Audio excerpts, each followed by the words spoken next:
বাংলাদেশের পক্ষ থেকে বাংলাদেশের পররাষ্ট্র প্রতিমন্ত্রী শামা ওবায়েদ তিনি আজকেও শেখ হাসিনা নিয়ে কথা বলেছেন। তিনি বলেছেন যে যথাযথ প্রোটোকল যেটা আছে এবং ভারতের সঙ্গে বন্দি বিনিময় চুক্তি যেটা আছে সেইটাকে ধরে শেখ হাসিনাকে ফেরানোর জন্য সার্বিক চেষ্টা করা হচ্ছে। আমি একটু জানতে চাই, শেখ হাসিনা যে ভারতে আছেন উনি কি মর্যাদায় আছেন? উনি কি ওখানে বন্দি মর্যাদায় আছেন নাকি অন্য কোনো মর্যাদায় আছেন? অনেকে বলেন যে উনি ভিভিআইপি মর্যাদায় আছেন এবং তার সেখানে অবস্থান, ইভেন একটা ধোঁয়াশা উঠেছে যারা জুলাইয়ের পক্ষের লোক বাংলাদেশে, তারা বলছে যে শেখ হাসিনাকে দেখা যায় না, শেখ হাসিনা শুধু মিডিয়াতে বক্তব্য দেয় কারণ তাকে এক প্রকার গৃহবন্দী করে রেখেছে। আমি বিষয়টা বিস্তারিত আপনার কাছ থেকে জানতে চাই, গৌতম লাহিড়ী। ধন্যবাদ। উনি নিরাপদেই আছেন দিল্লিতে এবং যথেষ্ট তাকে সম্মান বা গুরুত্ব দিয়ে রাখা আছে, বিষয়ে কোনো সন্দেহ নেই। তার স্ট্যাটাস যদি বলেন, তিনি যেদিন ভারতে এসেছিলেন সেদিন তিনি তার বিরুদ্ধে কোনো অপরাধের কোনো মামলা বা অভিযোগ কিছুই ছিল না।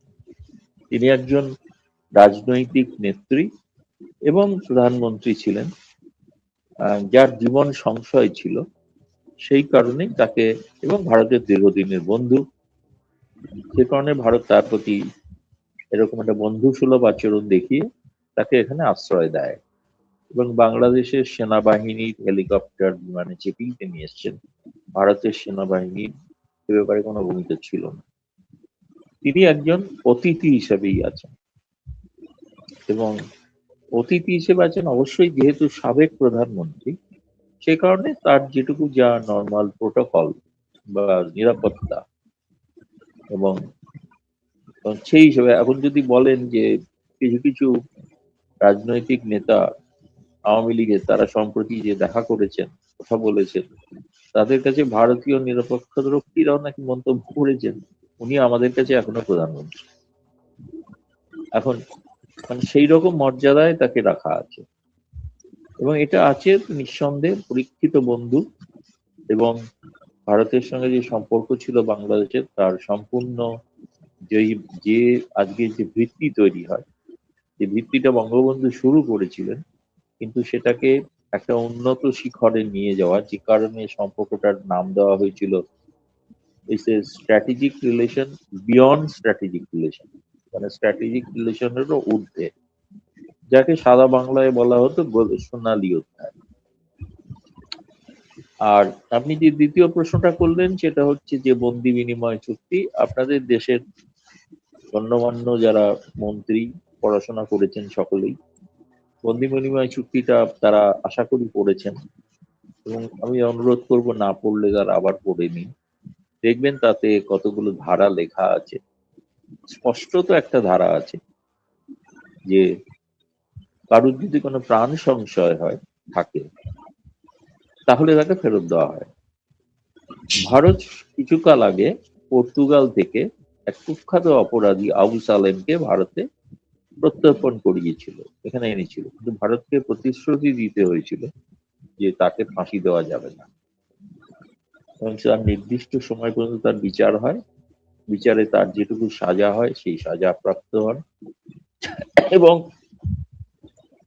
তাই নয়, সাজার পর তার মধ্যে মুক্তি হয়ে গেছে, এখন সাধারণ জীবনযাপন করছে, কিন্তু নজরে আছে ভারত সরকার। ফলে ভারতের ক্ষেত্রে এটাই হচ্ছে বন্দি প্রত্যর্পণ চুক্তি ভারত বাংলাদেশের মধ্যে রয়েছে। কারো যদি জীবন সংশয় থাকে, অর্থাৎ বাংলাদেশ সরকার যদি এখন বলেন যে না, আমরা তাকে ফাঁসি দিচ্ছি না, তার বিচার করব, তার অপরাধ বলে যেগুলো আছে সেগুলো, সেই বিচারের সম্মুখীন হতে কিন্তু শেখ হাসিনা রাজি, এখানে অরাজি নন। তিনি বলেছেন তাকে নিয়ম অনুসারে, ন্যায় বিচারের নিয়ম অনুসারে আত্মপক্ষ সমর্থনের সুযোগ দিতে হবে, এবং তার যে আইনজীবী সরকার ঠিক করবে না, সেই আইনজীবী তিনি তার পছন্দের আইনজীবী নেবেন, যেটা যে কোনো অপরাধের ক্ষেত্রেই তাই হয়ে থাকে না। আমি যদি অপরাধী হই, আমার বিরুদ্ধে যে অভিযোগ হয়, আমাকে যদি ভারত সরকারের কোনো আদালতে হাজির হয়ে, আমি তো আমার পছন্দের আইনজীবী যাব না, যাকে আমি উপর ভরসা রাখি, আস্থা রাখি। কিন্তু আপনাদের ওখানে ইন্টারন্যাশনাল ক্রাইম ট্রাইব্যুনাল বলে যেটা ঘটেছিল, ওটা একটা ক্যাঙ্গারু কোর্ট, এবং যার ভিত্তিতে গোটাটাই হচ্ছে হাস্যকর। আমি সেটাকে মানে বিভ্রান্তিকর বলছি না, বলছি ওটা হাস্যকর। এই কারণে হাস্যকর, এই পল ভলকারের রিপোর্ট লেখা আছে শেষে যে এটা সবটাই কিন্তু প্রমাণ সাপেক্ষ তা নয়, অথচ সেটার ভিত্তিতে তাকে শাস্তি দেওয়া হয়ে গেছে। আর বহু চর্চিত বিষয় কোর্ট কিভাবে তৈরি হয়েছিল, কারা ছিলেন, কারা আইনজীবী ছিলেন, কারা বিচারক ছিলেন, তাদের আদৌ যোগ্যতা আছে কিনা বিচারপতি হওয়ার, এসব প্রশ্ন তো আছেই। ফলে আমার মধ্যে কথা হচ্ছে, প্রত্যর্পণ হতে পারে এক, যদি ওই শর্তগুলো যদি বাংলাদেশ সরকার মানে। এক, তার জীবনহানি হবে না, জীবনের কোনো সংশয় থাকবে না, আর ন্যায় বিচারের সুযোগ দিতে হবে। এটা যদি বাংলাদেশ সরকার লিখিতভাবে জানান, তাহলে কিন্তু ভারত সরকারকে বিচার করে দেখতে হতে পারে। আচ্ছা আচ্ছা, মানে বাংলাদেশ সরকার যে লিখিত এরকম কমিটমেন্টে যায়। হ্যাঁ, লিখিত দিতে হবে না, ভারতকে লিখিত দিতে হয়েছিল পর্তুগাল সরকারের কাছে যে আমরা তাকে ফাঁসি দেবো না, বিচারে ফাঁসির আদেশ হলেও ফাঁসি দেবো। আচ্ছা আচ্ছা, সেই ক্ষেত্রে শেখ হাসিনার মতামতের একটা বিষয় নিশ্চয়ই থাকবে। শেখ হাসিনার মতামত আছেন, তিনি কিন্তু, আপনি হয়তো লক্ষ্য করে দেখবেন যে সম্প্রতি যে সমস্ত তিনি সাক্ষাৎকার দিয়েছেন, তার প্রধান কথাই হচ্ছে তিনি দেশে ফিরতে চান। দেশে ফিরে কি করবেন সেটা তিনি কিন্তু ইন্টারভিউতে বলছেন না। তিনি দেশে ফিরে রাজনীতিতে নামবেন, ভোটে দাঁড়াবেন, এসব কথা বলছেন। ও যে নিজের জন্মস্থানে তিনি ফিরতে চান, হয়তো গোপালগঞ্জে ফিরতে চান, টুঙ্গিপাড়ায় যেতে চান,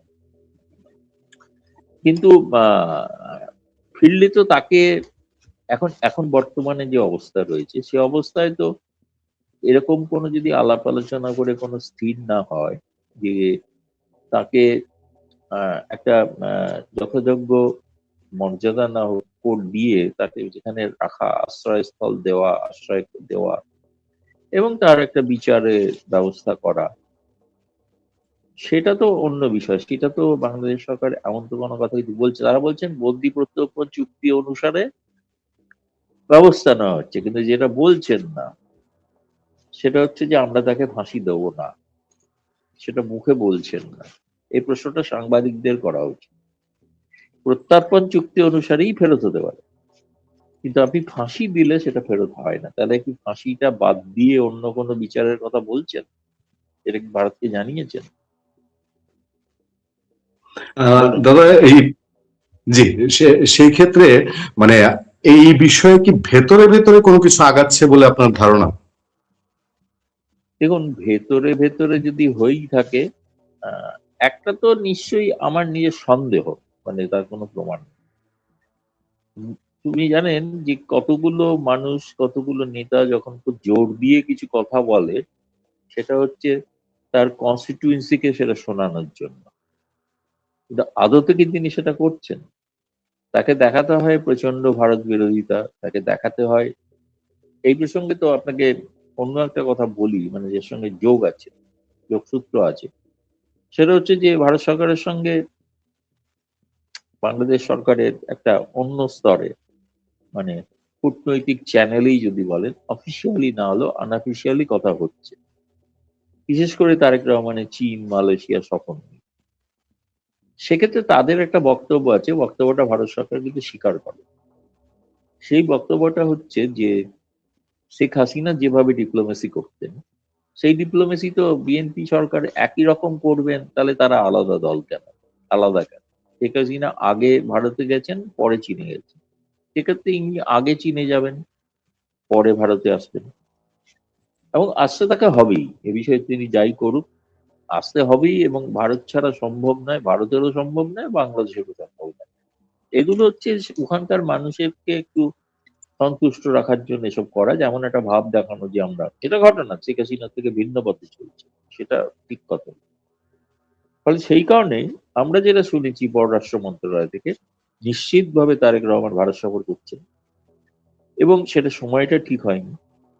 কারণ কিন্তু তাহলে এই যে কথা বলছেন, এই কথাগুলো যে ভারত বিরোধী এত কথা কিছু মন্ত্রীরাও বলেন, সেটা তাদের কনস্টিটিউয়েন্সির জন্য। ভারতেও তো এরকম অনেক মন্ত্রী আছে, অনেক কিছু বলতে হয়, তারা বলেন। সেটা হচ্ছে একটা কনস্টিটিউয়েন্সিকে দেখা, আর একটা বাইরে ডিপ্লোম্যাটিক একটা রিলেশন রাখা, দুটো দু স্তরে চলে আর।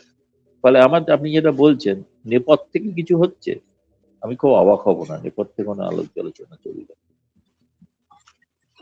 দাদা, আওয়ামী লীগ তো বাংলাদেশের কার্যক্রম সে অর্থে চালাতে পারছে না, এটা আমরা জানি। কিন্তু ভারত থেকে ধরেন শেখ হাসিনা যে ইন্টারভিউ দিচ্ছেন, প্রচুর ইন্টারভিউ, এবং এনডিটিভির মতো চ্যানেলে ওনার ইন্টারভিউ যাচ্ছে, এইটাও কি ভারত সরকারের সাথে কোনো ইন্টারনাল সমঝোতার ভিত্তিতে? কারণ শেখ হাসিনাকে দেখা যায় না, দেখা যায় না, এটা একটা বড় ব্যাপার।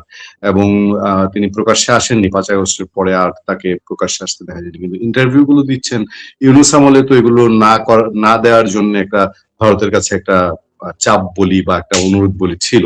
এখন যদিও বিএনপি সরকার সেটা নিয়ে কোনো কথা বলছে না, কিন্তু এর পেছনে কি কোনো আন্ডারস্ট্যান্ডিং আছে ভারতের সাথে আওয়ামী লীগের? না, আন্ডারস্ট্যান্ডিং বলতে এটুকুই আছে যে তিনি তো অপরাধী নন, তিনি তো বন্দী নন, তাকে তো বন্দি করে রাখা হয়নি। তিনি একজন মুক্ত বাংলাদেশী নাগরিক। হ্যাঁ, এটা ঘটনা। তার জীবনের নিরাপত্তার কারণেই আর ক্রমাগত আপনি দেখছেন তো যে আপনাদের ওখানে কত কালোকে একটা বলেছে, কোন একটা জঙ্গি নেতা, যে তাকে ওখানে খুন করে দেওয়া হবে। আমার তো মনে হয় তারেক রহমান সরকার উচিত এক্ষুনি তাকে গ্রেপ্তার করা, গ্রেপ্তার করে জিজ্ঞেস করা দরকার যে এরকম কেন কথা সে বলছে, যেগুলো গণমাধ্যমে দেখতে পাচ্ছি, সোশ্যাল মিডিয়ায় দেখতে পাচ্ছি। তার তো জীবনের একটা নিরাপত্তার বিষয় আছে, ফলে সেই কারণে তার চলাফেরার ব্যাপারে কিছু নিয়ন্ত্রণ আছে। কিন্তু তিনি কি করবেন, তিনি, এটা তো প্রথম কথা হচ্ছে, ভারত তো বাংলাদেশ নয়। ভারতের সাংবাদিকের মুখ বন্ধ রাখতে পারেন, সাংবাদিককে লিখতে বারণ করতে পারেন, সবই করতে। এমনকি এখানে আমি বলছি, আপনি হয়তো শুনলে অবাক হতে পারেন, যে আমাদের শেখ হাসিনার যখন ক্রমাগত ইন্টারভিউ বেরোচ্ছিল এবং বেরোচ্ছে লাগাতার, তখন এখানকার হাই কমিশন থেকে এরকম উষ্মা প্রকাশ করা হয়েছে সেই সব সংবাদ মাধ্যমের কাছে, যে শেখ হাসিনার ইন্টারভিউ তো আপনারা ছাপছেন, তা আমরা কি ছাপবো, ভারতীয় মিডিয়া কি ছাপবে, সেটা কি বাংলাদেশের হাই কমিশন ঠিক করে দেবে না বাংলাদেশের সরকার ঠিক করে দেবে? আমরা কি বাংলাদেশের কি অন্তর্গত কোনো রাষ্ট্র? এখানে স্বাধীনতা আছে সকলের। তারা, আমরা প্রধানমন্ত্রীরও সমালোচনা করতে পারি, এবং এখানে যারা আছেন তাদের মিডিয়ার কাছে তো শেখ হাসিনা একটা আকর্ষণীয় বিষয়। এখানে তো মিডিয়ার মধ্যে তীব্র প্রতিযোগিতা চলে। আচ্ছা, ও এনডিটিভি পেলো, আমরা কেন পেলাম না, আমরা কেন পাইনি? পরের দিন এডিটোরিয়াল মিটিং এ তাদেরকে ধমকাচ্ছে এডিটর, এনডিটিভি পেয়ে গেল, তুমি টাইমস নাও, তুমি রিপাবলিক টিভি পেলে না, কি ব্যাপার, তোমার ব্যর্থতা, তুমি চেষ্টা। তারা এখন মরিয়া হয়ে চেষ্টা করছে আবার একটা ইন্টারভিউ। আর তিনি সময় সময় সময় বুঝে ইন্টারভিউ দেন। এবং ইন্টারভিউটা দেওয়ার একটা কারণ ছিল, যেটা যেটা শুরু হয়েছিল, যেটা যে 23শে জুন আওয়ামী লীগের প্রতিষ্ঠা দিবস, এই দিবসে বলতে তিনি একটা সাইন্ড আর্টিকেল লিখেছিলেন। সেই আর্টিকেলটা আমিও পেয়েছিলাম, আমিও আমার মতো আমার গণমাধ্যমে আমি ছাপিয়েছি। সেটার ভিত্তিতেই তিনি কেউ কেউ, এবং ইন্ডিয়ান এক্সপ্রেসের কাগজে পুরো আর্টিকেলটা ছাপা হয়েছে, এবং বাংলাতে ছাপা হয়েছে কিছু জায়গায়। আর আপনার ওই, তারপরে এনডিটিভি সেটা হয়তো কথা বলে নিয়েছে তার সঙ্গে, যে এটাকে তারা ইন্টারভিউ, কারণ ওই যে সাইন্ড আর্টিকেল, সেই আর্টিকেলটার সঙ্গে ইন্টারভিউটার কিন্তু খুব একটা ফারাক নেই, একই বিষয়।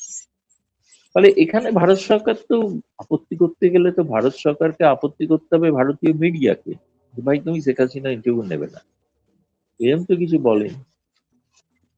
ফলে এটা তো কোনো আন্ডারস্ট্যান্ডিং এর বিষয় কিছু না। আর আমি তো এখনো বলছি, আবারও বলছি, দেখুন, অভিজ্ঞতা থেকে বন্ধু শত্রু চেনা যায় না। 15 বছরের অভিজ্ঞতা তো ভারতের কাছে সুখকর ছিল না। তিনি জঙ্গিদের কড়া হাতে দমন করেছিলেন, বাংলাদেশের জমি ভারত বিরোধীকে যে ব্যবহার করতে দেননি, এবং সেটাকে তারা প্রচার করলেন যে এটাকে ভারতের কাছে বিকিয়ে দেওয়ার বিষয়। কিন্তু একটা হাস্যকর ব্যাপার, এরকম তো কোনো ব্যাপার নেই। সেই কারণেই কিন্তু ওই তারেক রহমান সরকার একটু সতর্ক, তার বিরুদ্ধে আবার অভিযোগ না ওঠে যে তিনি ভারতের কাছে আত্মসমর্পণ করছেন। সেজন্য একটু ভারতের ব্যাপারটাকে একটু রয়ে সয়ে করতে চাই, এটুকুই বলতে পারি।